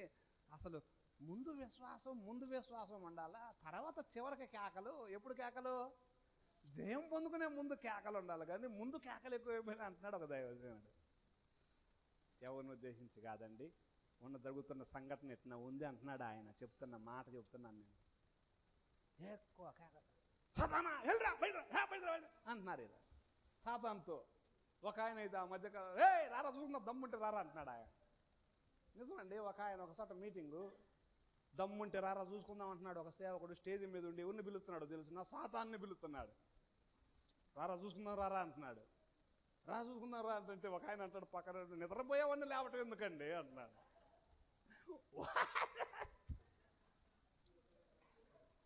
వాడిని నిద్రపోతుంటే వాడిని కదిలించుకొని లేనిపోని సవాల్ తెచ్చుకోవట. ఎందుకు వాడిని నిద్రపోయాడు లేకపోతే అంటున్నాడు ఒక ఆయన. ఆయన్ని పిలిపించారు, వేరే చోట నుండి పిలిపించి మీటింగ్ పెట్టి మమ్మల్ని కూడా పిలిచారు. మేము కూడా వెళ్ళి ఆ మీటింగ్కి వెళ్ళి, మేము ఇటు పక్కన ఉన్నాము, సేవకులకు ఒక ప్రత్యేకమైన సీటింగ్ ఉంటుందిగా స్టేజీ మీద, ఈ పక్కన మమ్మల్ని నిలబెట్టారు. అందరు నిలబడిన ప్రార్థన చేద్దాం అని ఆయన స్టేజీ మీదకి వచ్చి రా చూసుకుందాం దమ్ముంటే రా అంటున్నాడు సాతాన్ని. ఆ పిలబడిన సేవకులు ఒక ఆయన, వాడని నిద్రపోతున్నా వాడిని ఎందుకు కలిసించుకోవటం అంటాడా. ఏముంది, ఎక్కువ కేకలు, అవునా? కేకలు ఎక్కువ. విశ్వాసంతో ప్రశాంతంగా, విశ్వాసంతో హాయిగా, ప్రశాంతంగా, విశ్వాసంతో అంతా చేసేదానికి బదులు కేకలు ఎక్కువైపోయి ఎక్కువ కేకలు చాలా చోట్ల జరుగుతుంది. ఈ రోజుల్లో జరుగుతుంది అదే. చాలా ఒకసారి ఆలోచించుకోవాలి. ఓకే, ఫస్ట్ ఎరుకో ఇచ్చాడు టార్గెట్ దేవుడు. అంతే, దేవుడు టార్గెట్ ఏమన్నాడు? ముందు అది కోలాలా, అది కూలితే మీలో విశ్వాసం రెట్టింపు అవుద్ది అన్నాడు. అంతే. మీలో విశ్వాసం ఎక్కడికి వెళ్ళిపోద్ది? బ్యాటరీ కనుక ఛార్జింగ్ 0లో ఉన్నది ఎక్కడికి వెళ్ళొద్ది? 0 ఉన్న ఛార్జింగ్ 100కి వెళ్ళినట్టుగా మీలో ఛార్జింగ్ ఒక్కసారిగా వెళ్ళిపోద్ది. ఎరుకో కూలిందా, మిమ్మల్ని ఎవరు ఆపలేరు అన్నాడా? ఎరుకో చుట్టూ తిరగండి అన్నాడు. తిరగటంతోనే అబ్బా ఎంత విశ్వాసం అండి! ఇశ్రాయేలీల రోజున యెహోషువ నాయకత్వంలో ఎంతటి విశ్వాసం అండి! ఎక్కడ నేర్చుకున్నాడు విశ్వాసం యెహోషువ? నాయకుడు మోషే. ఎవరి దగ్గర మనం నేర్చుకుంటున్నాం అది చాలా ఇంపార్టెంట్. ఎవరి దగ్గర ఎవరిని చూసి నేర్చుకుంటున్నాము, ఏమి నేర్చుకుంటున్నాము అవి చాలా ఇంపార్టెంట్. ఆ మోషే దగ్గర నేర్చుకున్నాడా? ఇక్కడ తిరగండి అన్నాడు. తిరగటమే వాళ్ళ పని. తిరిగారా, కోట గోడలు కూలిపోయాయి. కోటలు పగలగొట్టి యుద్ధం చేయటం. ఎరుకో గోడలు, పేజీ నెంబర్ 72లో 2వ లేబుల్లో ఉన్నాను. తర్వాత ఎరుకో గోడలు నిలువునా కూలాయి, మూత నిలువున కింద పడ్డట్టు. ఓకే, ఎరుకో గోడలు నిలువునా కూలిపోయాయి. చూడండి, ఒక్కసారిగా కూలిపోయాయి. కూల్చారు. ఈ శబ్దానికి అది పడిపోయింది అనమాట. అర్థం కాదు అంతా ఈరోజు అంతా. చూడండి, నిలువున ఎందుకు కూల్చేశాడు దేవుడు? ఇప్పుడు మీరు ఏం బల్యం వాడద్దు, ఈట వాడద్దు, ఏమీ వాడద్దు అన్నాడా. ఒకవేళ వాడినా కానీ వీళ్ళ దగ్గర ఏమున్నాయి అసలు కోల్టానికి? అది ఏనుగులతో తొక్కించి కట్టిన గోడలయ్యి. ఆ రోజుల్లో ఉంటుందిగా సున్నం ఇదంతా, ఏనుగులతో తొక్కించి కట్టిన గోడలు. వీళ్ళ దగ్గర ఈట్లేం సరిపోతాయి, వీళ్ళని పదును పోయి వంగిపోవటమే కానీ ఈ పని చేయవరా, మీరు ఎంత పడగొట్టినది కోల్దరా, మీరు మాత్రం తిరగండి, కూల్చేవని నేను అన్నాడు. దేవుని దగ్గర మనకు విశ్వాసం ఒక్కటే గొప్ప ఆయుధం అండి. విశ్వాసమే కోటలను కూలుస్తుంది. అది విశ్వాసమే కోటలను కూలుస్తుంది. విశ్వాసమే అలనాడు హిజ్కియా విశ్వాసం, అయ్యా నేను నమ్ముతున్నానయ్యా, నీవు సైన్యములకు అధిపతి యెహోవాని, అద్వితీయ దేవుడు అని, నీకు పోలిన వారు ఎవరు లేరు నేను నమ్ముతున్నా. సన్హెరీబు ఇట్లా రంకలేస్తున్నాడు, ఈ రోజున వాని సంగతి నువ్వు చూసుకుంటే దేవుడు ఏమన్నాడు యెషయా ద్వారా, ఆ రోజున వచ్చేసి హిజ్కియా దగ్గరకు వచ్చి, వాని కేకలు నేను విన్నా, వాని దేశానికి వాడిని పంపిస్తా, వాడి ఊర్లోని వాడిని చంపుతా, నీవేం భయపడగాక అన్నాడు దేవుడు. ఇంటికి వెళ్ళాడా, ఇంటికి వెళ్ళి వాని దేవతకు మొక్కుతా ఉంటుంటే ఇటొకడు వచ్చి ఇద్దరు వచ్చి నరికి పడేస్తారు కొడుకు తండ్రిని. ఇద్దరు కొడుకులు వచ్చి చంపుతారు. అసలు ఇంట్లో ఎవరైనా చేస్తారా? సొంత ఊర్లో చేస్తాడా రాజు? ఎక్కడ చేస్తారు రాజులు? ఎక్కడ చేస్తారు సామాన్యంగా? యుద్ధంలో చేస్తారు కదా రాజులు. కానీ సొంత ఇంట్లో చావటం దేవుడు చేసే పని అట్టే ఉంటుంది. సొంత ఇంట్లో చంపబడ్డాడు సన్హెరీబు. ఓ రంకెలు వేసాయి. ఏం కాబట్టి నీ దేవుడు ఆఫ్టర్ ఆల్ ఎంత వాళ్ళ దేవతలు కాపాడారా, వాళ్ళ దేవతలు కాపాడారా, వాళ్ళలాగా కాదా, ఈక్వల్ నో గ్రేట్నెస్ అన్నాడు ఆ రోజున Sennacherib. No great, your God is not at all great అన్నాడు. గొప్ప ఏం కాదో, నీ దేవుడు ఏమన్నా గొప్ప అన్నట్టుగా మాట్లాడితే ఆ మాటలు తీసుకుపోయి హిజ్కియా ఎక్కడ పెట్టాడు? ఇవయ్యావా అని మాటలు అంటే నేను విన్నానన్నాడు దేవుడు. దేవుడు వినేదే విశ్వాసం. ఏ విశ్వాసం ఉంది మనకు, ఎంత విశ్వాసం! బా యెహోషువ మొత్తం విశ్వాసం విజయం. ద్వితీయోపదేశకాండం అంత జాగ్రత్త పాటించండి, లోబడండి, విధేయులు కండి అన్నాడా. అదంతా నింపుకొని యెహోషువ నాయకత్వంలో వచ్చారా, మొత్తం జయము గెలిచారా. ఆ తర్వాత అన్నాడు, మీరు ఈ తర్వాత హాయి మీదకి వెళ్తున్నాము, ఏం ముట్టుకోవద్దు, ఎరుకోలో ఏం మాత్రం తీసుకోవద్దు, ఎరుకో మొత్తం శపించబడింది అని ముందే చెప్తే యోధా గోత్రీకుడైన ఆకాను తీసుకొని లోపల పెట్టుకున్నాడు. ఆ ఎవరు చూసి వచ్చారులేరా, ఆ ఎవరన్నా చూస్తారా అనుకున్నాడు. చూసేది ఎవరు చూడలే. చిన్నప్పుడు ఒక స్టోరీ విన్నాను నేను. ఒక రాజు దగ్గర ఒకడు తప్పు చేస్తాడు. ఆ స్టోరీ మీరు కూడా చదివి ఉంటారు. తప్పు చేస్తే ఈ తప్పు చేస్తున్న పట్టుకోవటం ఎట్లా అని రాజు ఏం చేస్తాడంటే, అరే నా దగ్గర ఒక గుర్రం ఉందిరా, మీరు మొత్తం ఆ గుర్రం తోకగనక పట్టుకుంటే ఎవడు తప్పు చేశాడో వెంటనే గుర్రము సకిలిస్తుంది, తప్పు చేసిన వెంటనే గుర్తుపట్టుద్ది, వరసను పోయి తోక పట్టుకొని రండి అన్నాడు. అందరు వరసన లైన్ వెళ్ళారా, దాన్ని తోక అట్టబట్టుకొని వచ్చారు. తప్పు చేసినోడు తోక పట్టుకోలా. ఓకే, ఇప్పుడు రాజుగారు మీరు చేతులు మొత్తం చాపండిరా అన్నాడు. వచ్చి చేతులు మొత్తం చాపండిరా అని మొత్తం వాసన చూసుకుంటూ వచ్చాడు. తోకకి ఏం రాశాడు? అత్తరు రాశాడు ఆయన. ఈడు చెయ్యి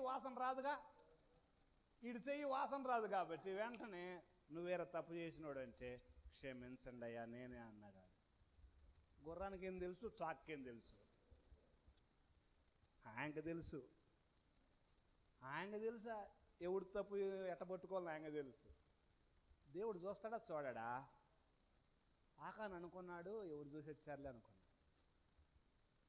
కానీ దేవుడు చూశాడు. హాయి మీదకి యుద్ధానికి వెళ్ళారా, కోటలు పగలగొట్టిన వాళ్ళు చిన్న ఊరిలో ఓడిపోయి కొందరు చనిపోయి వచ్చారండి. కోటలు బద్దలు చేసే విశ్వాసం మనకున్నా ఏదో చిన్న పాపం ఉంది చూడండి, మనల్ని కూలగొట్టి పడేస్తుంది. ఎవరకు కనపడని పాపము, ఎవరికి తెలియని పాపము, రహస్యమైన పాపము.